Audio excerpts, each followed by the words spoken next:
Hey guys. Tonight, I want to tell you something that's been sitting in my chest for years. It was a Sunday, late afternoon. One of those strange in-between hours where the sun slants low and the day feels like it's tiptoeing towards something unsaid. I had just finished putting together some IKEA bookshelf that had been sitting in the corner for 3 weeks. Felt proud. Honestly, even made a victory coffee, black with a splash of oat milk. I sat down on the floor beside it, still holding the screwdriver. And that's when I heard the buzz. Her name lighting up the screen wasn't surprising, but a message was. Just 3 words. I'm done. Take care. That was it. No, we need to talk. No buildup. No storm. Just rain out of nowhere. Like opening a door and realizing someone's already left. I didn't know what to do. So I did what any emotionally avoidant adult does. I reread it 5 times and hope maybe a 6th would make it mean something else. It didn't. So, before you get comfortable, take a moment to like the video and subscribe, but only if you genuinely enjoy what I do here. And tell me in the comments where you're watching from and what time it is there. I always love seeing that. Now, dim the lights. Maybe turn on a fan for that soft background hum. And let me take you into the heart of it all. Her name was Elise. We've been together for almost 3 years. I'm 46 now. Name's Jonah. By the way, I work in IT infrastructure. Mostly the invisible backbone stuff no one thinks about till something crashes at 3 a.m. Which is funny. I guess because that's what this relationship felt like in hindsight. A silent system humming in the background. Until it didn't. Elise was a documentary editor. Quiet, sharp, thoughtful in the way people are when they actually listen instead of waiting to speak. I used to love watching her edit earphones in, her fingers tapping softly, occasionally pausing just to adjust a frame by a hair. She could spend an hour shaving off milliseconds. I couldn't sit still for 10 minutes. We made sense in that opposites attract kind of way. Or I thought we did. But looking back, yeah, that text didn't come from nowhere. It came from every ignored sigh, every half-hearted yeah. I'm listening. Every time I let her go to bed angry because I didn't feel like talking it through. Still, it's wild how you can be so shocked by something you built brick by brick without noticing. I sat there with a screwdriver in my hand, staring at my phone like I might offer an update. Some second message, a punchline, a typo. Nothing came, just the blinking cursor under my response bubble. I typed, wait, what? And then deleted it. Type, can we talk? Deleted that too. Is this a joke? Backspace, backspace, backspace. Eventually, I put the phone down, stood up, and walked to the kitchen because, I don't know, maybe I thought being in a different room would make her less gone. There's this drawer where we kept our takeout menus and charger cables and expired coupons. We used to call it the drawer of unmet potential. I opened it and found one of her old sticky notes still stuck to the inside. It said, buy oat milk and breathe. I remember teasing her about writing notes to herself like she was her own assistant. She said, if I don't remind myself to breathe, no one else will. Turns out, she was right. And maybe that was the point. That night, I didn't respond. I just sat on the couch, staring at a paused documentary we'd been watching together the week before, the kind about coral reefs dying off. I think it was supposed to be hopeful by the end. I didn't make it that far. Funny how people say time slows down during a breakup. For me, it didn't slow. It looped. The same sentence, the same empty inbox, the same unwashed coffee mug with her lipstick still faint around the rim.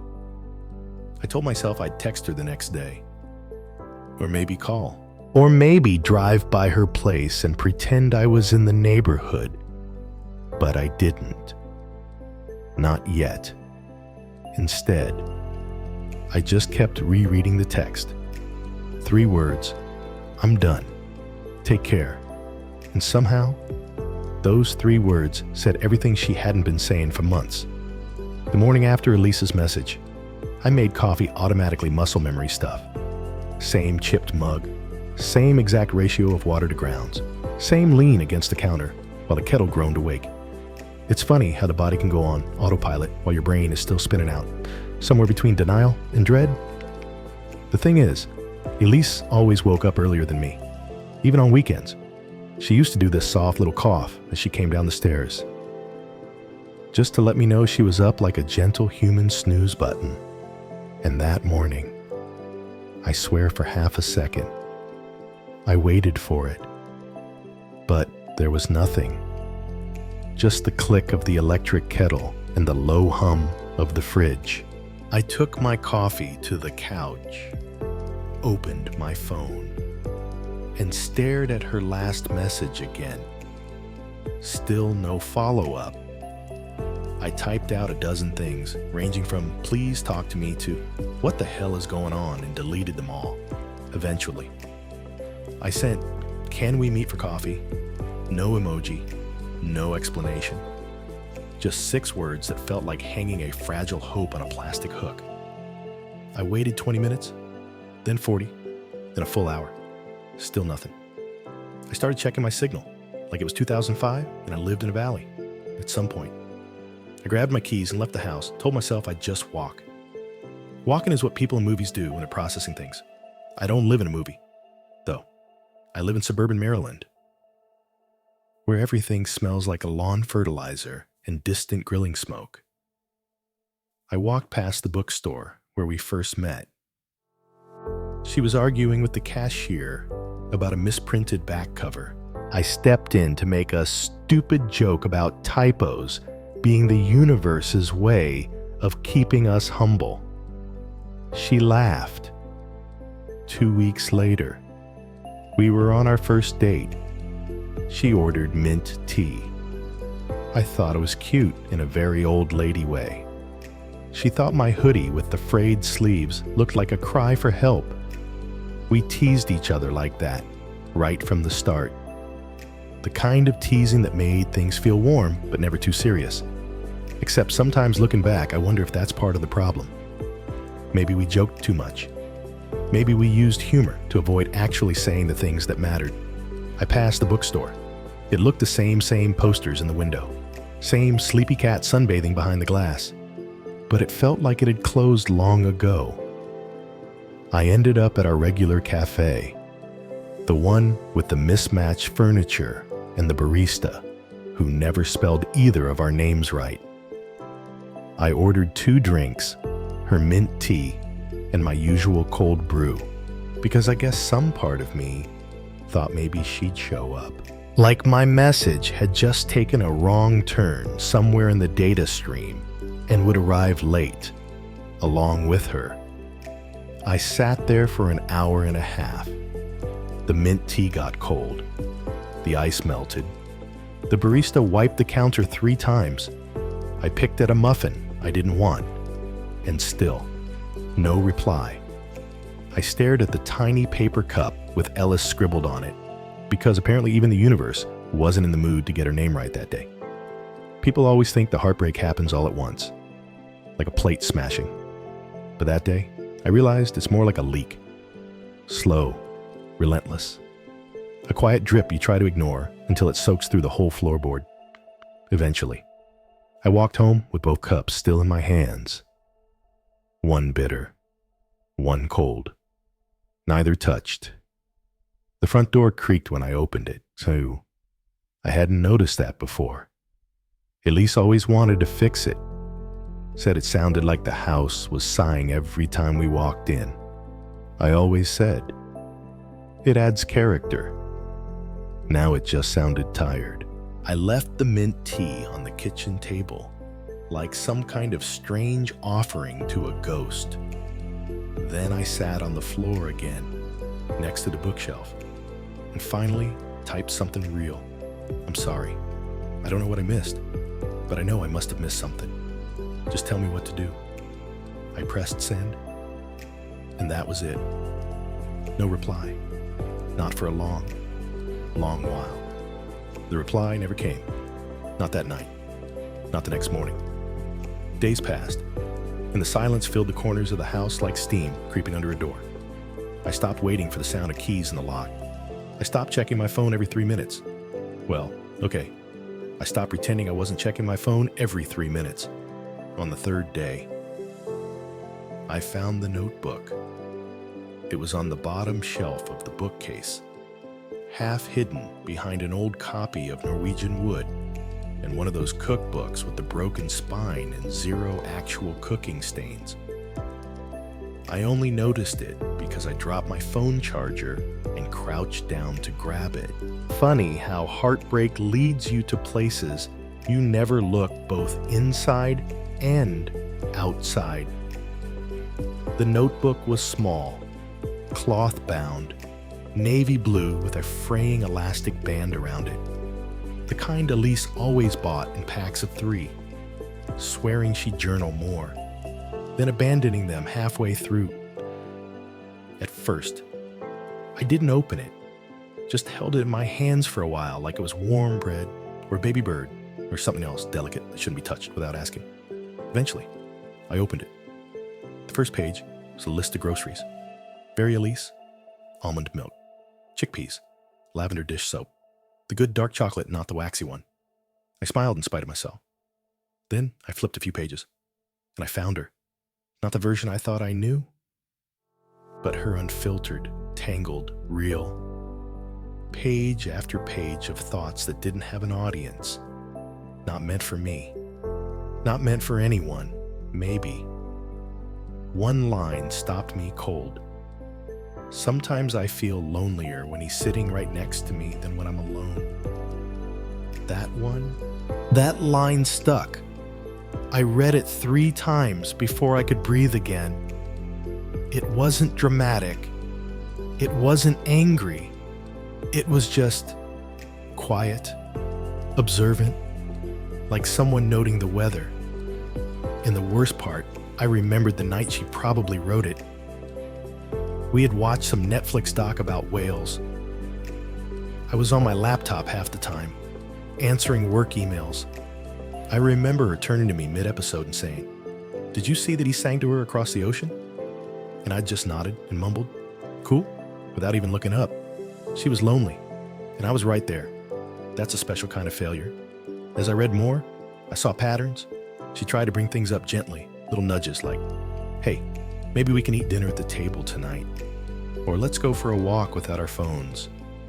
I remembered brushing them off, like, "Let's just relax," or "I'm tired," thinking I was preserving peace, not realizing I was starving connection. There were good pages too, scribbles about that weekend in Asheville, the roadside pie shop, her describing me as funny in a Sleepy Bear kind of way. She once doodled a cartoon of us in a canoe, me holding a paddle upside down, her laughing with tea in hand. That page I tore out and folded into my wallet. But then the tone shifted. Near the end, the pages got more scattered, shorter entries, 1 or 2 word thoughts, disappearing, trying, still here. And then, the last page, if I ever leave, I hope he doesn't hate me. I hope he just learns to see better. I closed the notebook. I didn't cry. I didn't throw it or clutch it to my chest like in the movies. I just sat there for maybe an hour, maybe more. The sun moved from one window to the next, like time was trying to avoid eye contact. There's something sacred about reading someone's unspoken thoughts. It's intimate in a way that feels invasive but holy. And when it's someone you love, it's like being handed a mirror that only reflects the things you didn't want to see. I made dinner that night. For one, I used her cast iron pan and the herbs she always said I forgot to use. I set the table, just me and one empty chair. I even lit a candle like she used to. It wasn't an apology. It wasn't a performance. It was just An attempt, a beginning, because now I knew. She hadn't walked away because she stopped loving me. She walked away because I stopped noticing that she was drowning in the quiet I thought was comfortable. And that's the kind of silence that echoes even louder after the door closes. It still makes me laugh, a little bitterly. How seriously I took that couple's therapy session, probably the only one we ever went to. Elise had booked it, told me over toast one morning, just casually said, "I think we should talk to someone," while buttering a slice like she wasn't about to throw a brick into still water. My first reaction, defense. Classic. I remember chewing my scrambled eggs a little too aggressively, saying something like, "Are we really that bad?" She didn't answer, just kept spreading butter right to the corners of the toast, like precision could hold her together. So I went. I showed up. Because that's what a decent boyfriend does, right? We walked into that beige office with its generic abstract prints and a faint smell of stale peppermint tea, and I already felt out of place. The therapist, Dr. Howard, looked like every dad on every sitcom corduroy jacket, horn-rimmed glasses, and that warm, professional smile that says, "I will be judging you, but nicely." We sat down, Elise on one end of the couch, me on the other. That space between us felt like a third presence in the room. Dr. Howard opened with the most therapist question in the world. "Why are you here today?" And God help me, I said. Because Elise thinks we're broken. Not we're struggling. Not, "I'm scared we're drifting." Nope. Just tossed her right under the proverbial therapy bus. You know that moment when you say something, and as the words are leaving your mouth, you want to vacuum them back in. Yeah, that. Elise just looked at me. Not angry, not even surprised, just resigned, like she'd already packed that moment away with all the others. She spoke next, calm, measured. "I think we've stopped seeing each other. I feel like I could walk around this apartment in a Halloween mask, and he wouldn't notice." I cracked a joke. "Well, that's not fair. I'd probably ask what candy you brought." Dr. Howard didn't laugh. Elise didn't laugh. I heard the joke land flat and die on the beige carpet. That was the moment, I think. I realized how much I used humor to dodge, deflect, mask. I'd been the fun one for so long that I forgot you can't charm your way out of loneliness, especially not someone else's. The rest of the session was mostly Elise speaking. She talked about feeling unseen, unheard, untouched, not in the physical way, but in the "I don't think you really ask how I'm doing" kind of way. I nodded a lot. I offered up thoughtful sounding phrases like, "I hear you, and I'll try to be more present." It wasn't that I didn't mean them. It is that I had no idea how to make them real. At the end of the session, Dr. Howard asked if we'd come back. Elise looked at me, and I looked at my watch. That's what she remembered, that I looked at my watch. Afterward, we got into the car. Silence, the kind that hums just below the engine noise. I remember gripping the steering wheel too tightly, trying to find something to say, and settling on. "Want to get Thai food?" She said no. Said she had a headache. I dropped her off at the apartment and drove around for 2 hours.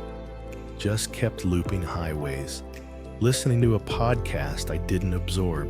At one point, I pulled into a gas station, bought a pack of gum, and stared at the receipt like it held some kind of answer. We never scheduled a second session. We didn't fight about it. We didn't talk about it. It just became one of those things that existed in the drawer of unsaid things. Looking back, I think about that couch, the space between us, how it mirrored our kitchen table, our bed, even the way we stood at the sink, her rinsing mugs, me scrolling my phone, that invisible line we kept drawing. pretending it didn't grow each time we ignored it. What I wouldn't give now for one more hour on that couch. Not to fix everything, just to sit beside her and really see, to say, without a joke, I don't want to lose you. And I think I already am, but I didn't. And she folded that moment into her quiet leaving. The day Elise left wasn't dramatic. That's what still guts me. It wasn't a slam door or a rain-soaked midnight escape like in the movies. It was a Thursday.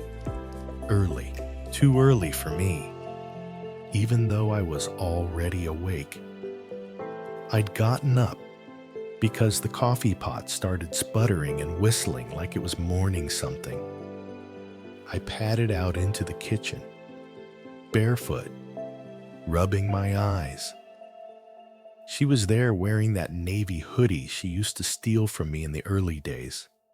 The sleeves too long on her. Her hair up in that messy twist she always did when she wanted to pretend she had her life together. There were 2 boxes by the door. Not suitcase boxes, storage ones. The kind you get at Office Depot for files. Neat. Folded, as if leaving had been filed under To-Do Thursday. I remember the click of the cabinet as she reached for a mug.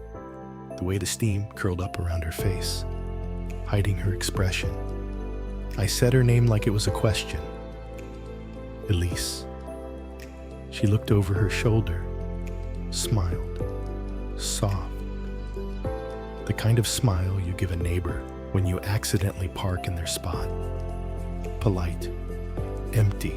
I'm gonna stay at Jenny's for a while, she said, stirring her coffee with the handle of a spoon like she always did.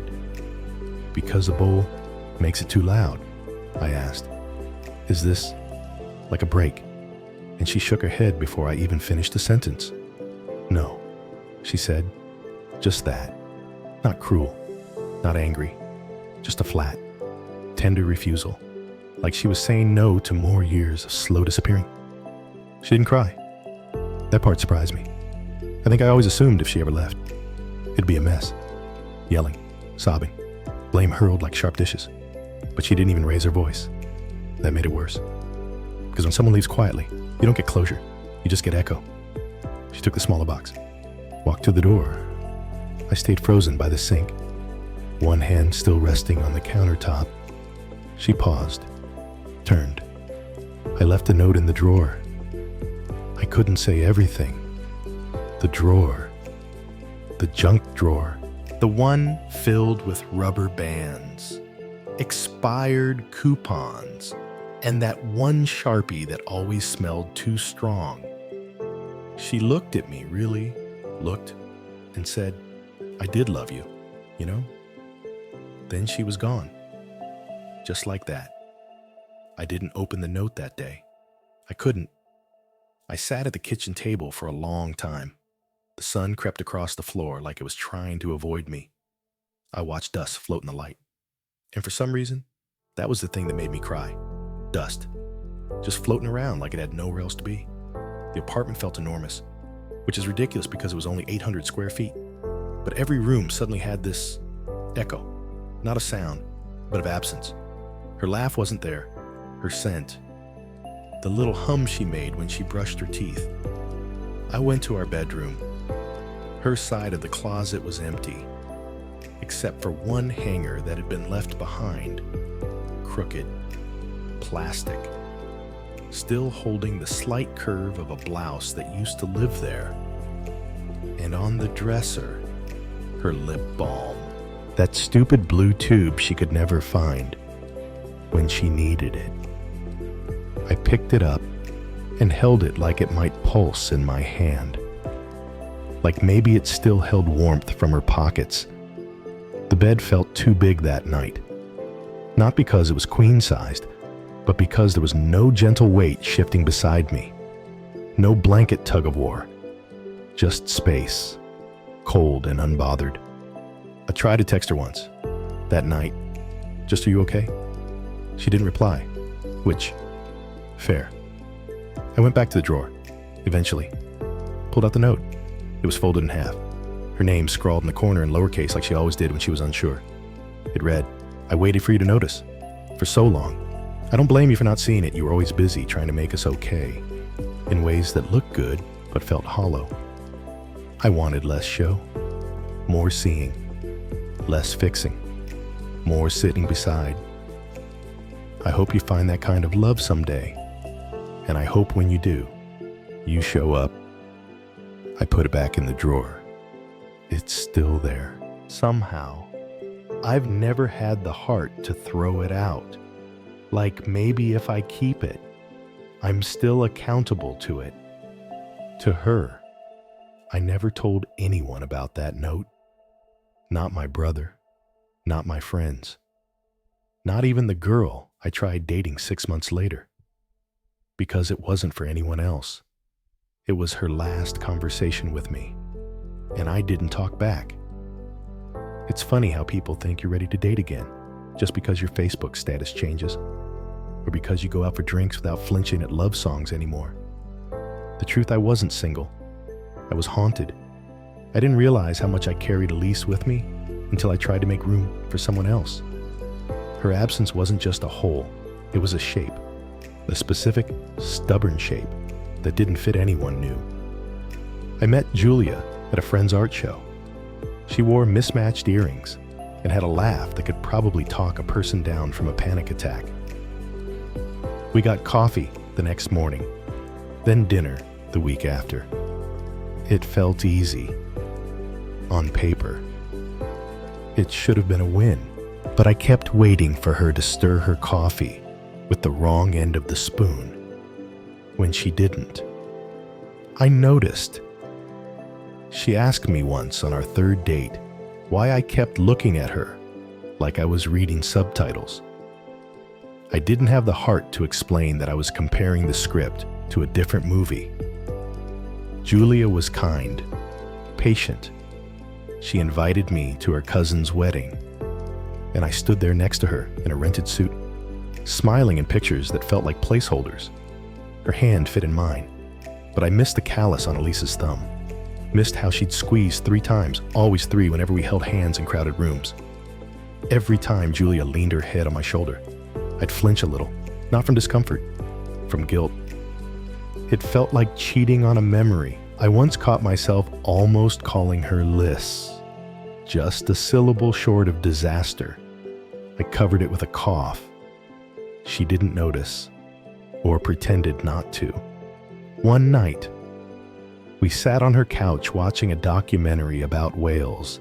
She teared up at a baby one being left behind. I reached to comfort her and said, she would have cried too. She paused the show, looked at me. Her eyes weren't angry, just tired. "Is there room here for someone new?" she asked, tapping her fingers against her own chest like she was trying to knock. I didn't answer. Couldn't. My mouth did that useless opening-closing goldfish thing. So she answered for me. "Didn't think so." She whispered. Then she kissed my forehead. Not lips, like a benediction. And that was that. She never texted again, and I didn't chase it. Because the truth is, I wasn't dating to move on. I was dating to distract myself from the stillness, from the drawer, from the one mug Elise hadn't taken. I kept using it. I don't know why. It had a crack, and it leaked from the bottom if you filled it too high. But it was hers, and I was a coward. There's this bar near my place, dim light, too many IPAs on the menu, and a jukebox that always skips.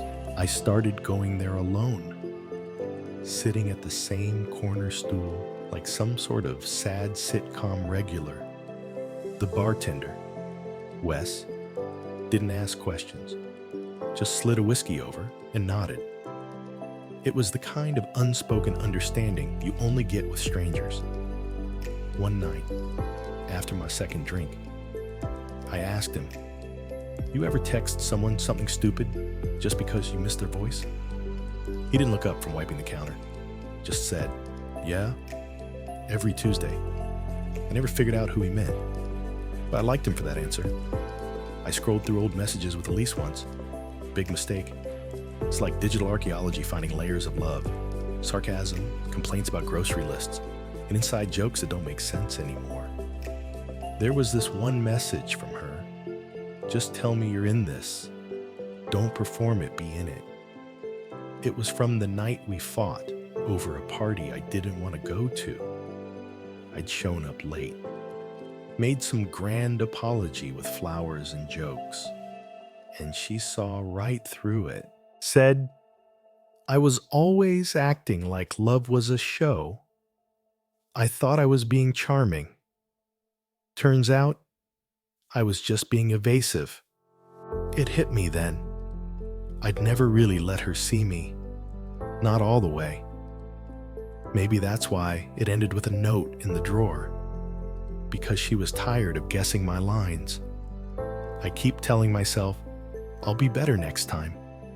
That if love shows up again, I'll let it sit messy on the table instead of polishing it into something shiny and fragile. But next time doesn't come when you're haunted. And I don't know how to exercise someone who never slammed the door. I never opened the drawer. At first, it was out of spite. Like if you're going to leave me a mystery, then fine, let it rot. But then weeks passed, then months, and eventually, it became sacred. Like a grave you don't dig up, even if you're not sure what's buried there. Funny how grief gives you rules no one teaches you. One of mine was this: the drawer stays shut. It's the top left one in the kitchen, next to where we kept the cutting boards. It doesn't stick, and the handle's still loose from that time. I yanked it too hard and broke the screw. Elise laughed so hard that day. Said I had the emotional range of a spoon, but the strength of a gorilla. She fixed it with a toothpick and some glue, humming while she worked like it was no big deal. Anyway, I've been avoiding that drawer for exactly 436 days. I know because, well, I counted. It became a habit, like checking the weather or pretending I'd reply to emails. But one Tuesday, yeah. Again, with the Tuesdays I broke. I was trying to find scissors to cut one of those annoying plastic seals off a jar. They weren't in the second drawer or the utensil tray. And without thinking, I reached for it, that drawer, and opened it. Inside was a single envelope, cream-colored, slightly bent at the corner like she'd hesitated before tucking it in. My name, Ben, written in her handwriting looped, soft, and slightly slanted left. I didn't open it right away. I closed the drawer, sat on the floor, and stared at the fridge for what felt like an hour. Because when someone leaves you a note, it means they wanted to say something they couldn't say aloud. And whatever it was, I wasn't sure I deserved to hear it, but I opened it. Her note wasn't long, just 8 sentences. I won't read them all here, I mean. Some things should stay private, right? But I'll tell you this, she didn't leave angry. That broke me more than if she had. She wrote that she loved me, not past tense, loves. Said it like it was a present condition, like gravity or weather. Said she needed space to figure out if she'd forgotten how to breathe around me, or if I'd just stopped noticing when she did. She said something else too, something that still punches me in the chest. You never told me you loved me when it wasn't convenient. It was true. I told her when we were in bed, tangled and warm, when we were at parties and people asked how long we'd been together. I told her when she brought me my favorite snacks, or when she looked sad and I didn't know how else to help. But I never told her in the middle of silence, never during a fight, never in the awkward, quiet mornings when nothing needed to be said. I thought timing mattered. Turns out, constancy did. After I read the note, I folded it back, carefully, like I was tucking her voice away. I didn't cry, not then. I just sat there with the envelope in my lap and realized something I should have seen years ago. You can lose someone slowly. So slowly. In fact, that you don't even realize you're already alone, until they hand you a note and disappear. That drawer has scissors now, and a screwdriver. I moved the note to a small box I keep in my bedside table, along with a photo of us from that fall trip to Vermont, the one where we hiked 6 hours just to see trees that look better on Google Images. She's laughing in the photo. I'm squinting like an idiot because I forgot my sunglasses. She's leaning into me. I remember her breath smelled like apple cider. That box is the only thing in my room that doesn't collect dust. Sometimes, when I wake up in the middle of the night, I open it, not to read the note, just to make sure it's still there. I guess that's how I keep it real, not through texts or memories, but through the weight of paper. One night, I brought someone home a date that felt like it could have been something. She saw the box, asked what was inside. I said, "Just a letter?" She asked, from who I paused, and answered honestly, "Someone I'm still learning how to let go of." She smiled, kissed my cheek, and didn't press. I liked her for that, but she didn't come back. I didn't expect her to, because love isn't a competition, but sometimes it is a shadow. The day I almost texted her started like any other serial. Socks that didn't match, and my phone slipping off the counter because I still haven't bought a proper case. I don't even know what triggered it. Maybe the way the morning light hit the sink, or how the toast burned just slightly on the edge, the way she used to hate. Or maybe it was just Tuesday. Again, I hadn't reached out to Elise in over a year. We didn't block each other. Neither of us were that dramatic, but there was an unspoken rule: radio silence. Not because we were angry, but because we weren't ready to hear what the other person might say. Or worse, what they wouldn't. But that morning, I opened our old thread. It was still pinned, which tells you everything you need to know about me. Her last message was a thumbs up from over 400 days ago. Can you believe that a woman who used to send me poetry and long-winded rants about lemon zest ended with a thumbs up emoji? Like we were co-workers confirming a Zoom invite. I stared at that icon for maybe 5 full minutes. Then, without thinking, I started typing, "Hey." Then I erased it. Then I typed, "I saw a dog wearing a raincoat today and thought of you." Then I erased that too. And finally I wrote, "Sometimes I still talk to you like you're here. Just thought you should know." Then I stared at it for 10 more minutes. My thumb hovered over the blue arrow like it was a detonator. Because here's the thing, no one tells you sending a message like that doesn't just reopen a door. It opens you up, fully, with no way to take it back. Like walking into a storm, naked, and hoping lightning skips you this time. So I didn't send it. Instead, I copied it, pasted it into a note. Then I added the date. That's something I do now. By the way, I write messages to her that I never send. A digital time capsule of things I wish I'd said when she was still replying. There's one from the day my uncle passed. Another from the night I made her pasta recipe and cried halfway through. And one from the day I found her sock at the back of the laundry drawer and just sat there holding it like it was sacred. They say closure is about moving on. I don't buy that. I think closure is about making peace with never getting it. It's realizing that the goodbye you want isn't coming and still choosing to wake up, make your bed, and water your stupid basil plant anyway. I kept that message in my notes. I've read it maybe 20 times since. Each time, it hurts a little less, which is either healing or forgetting. I'm still not sure which. That night, I dreamed about her. Not in a grand, romantic way. Just, she was sitting across from me in our old kitchen, barefoot with chipped nail polish and a spoon in her cereal. We didn't talk. We didn't need to. She just looked at me, nodded once, and kept eating, like we'd been doing it forever. I woke up with my cheeks wet and my pillow shoved halfway off the bed. Sometimes I think dreams are the only place she visits me now. And sometimes, not even there. I've tried dating. I've tried those apps with the awkward small talk and blurry selfies. I've had dinner with women who laugh too loud and some who never laughed at all. But the truth is, I compare. I compare everyone to her, and that's not fair. To them, or to me. The worst part, she probably isn't doing the same. Maybe she's with someone who knows how to say I love you without fumbling.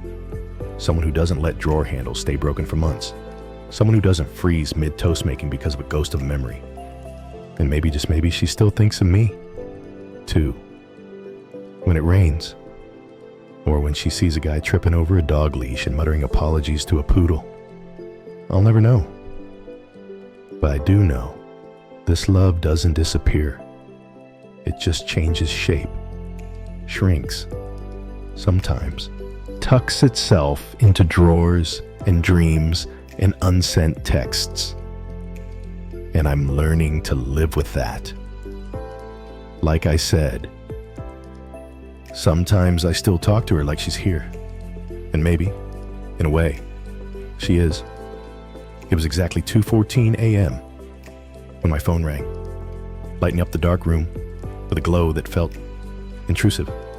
I was half awake, tangled in a blanket, and for a split second, my heart did that stupid thing where it hoped, you know what I mean? The way your gut clenches before your brain catches up.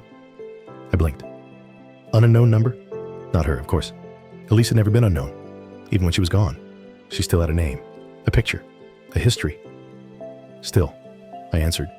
Because who doesn't at 2:14 in the morning? Hello. There's a pause, breathing. Maybe a shuffle. Then a guy's voice, scratchy and nervous, asking for someone named Jared. Wrong number. I laughed softly. No, Jared here. Man. Oh, sorry to wake you. It's okay, I said. And I meant it. He hung up. I laid there, staring at the ceiling fan as it clicked through its lazy rotations. The silence afterward felt heavier than the ring. You ever feel that, like silence, isn't the absence of sound, but the echo of what didn't happen for a moment? I imagined what it would have been like if it had been Elise, what she'd say, if she'd still sound like summer, even in the dead of night, if she'd hesitate before speaking, like she used to when she was trying not to cry. I probably wouldn't have said much. Maybe just, hey, you okay? And maybe that would have been enough. The last time I really heard her voice, like really listened, was during an argument about forks. Yeah, forks. She said I always left one in the sink, like a monument to laziness. I shot back something sarcastic, and she stormed out to walk it off. Later that night, she came back with ice cream, sat on the floor, and said, I don't want us to rot because of small things. But we did. Maybe not because of forks, but because of all the things we never paused long enough to fix. It's weird what you remember. Not the grand moments, not the big decisions, but the clinks of metal in a sink. The way her voice cracked when she said rot. The way she always paused before calling my name like she was trying it on again. After the wrong number call, I didn't sleep. I just lay there, imagining alternate universes. In one, she calls me by mistake. In another, she calls on purpose but says nothing. In the best one, she calls and says she saw my name pop up in an old email thread and wondered how I was doing. But in reality, she doesn't call, and I don't text, because sometimes loving someone means respecting their silence, even if it kills you a little. Around 4 a.m., I got up, made coffee, too strong, too bitter, and scrolled through old pictures. Not in a sad way, just curious. Some photos hit like gut punches. Others made me smile. There was one from a hike where I look like I've just fought a bear, and she's laughing mid-sneeze. That one's my favorite. It's blurry, totally unflattering, but real. Real in a way posed pictures never are.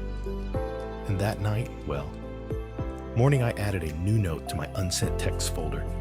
Wrong number called me tonight. I wish it had been you. Not to say anything deep, just to hear you breathe on the other end. Just to know you still exist somewhere in this wide, echoing world. I didn't cry, which surprised me. Instead, I opened a window, let the early morning breeze in and sat with it. They say time heals everything. I don't think that's true.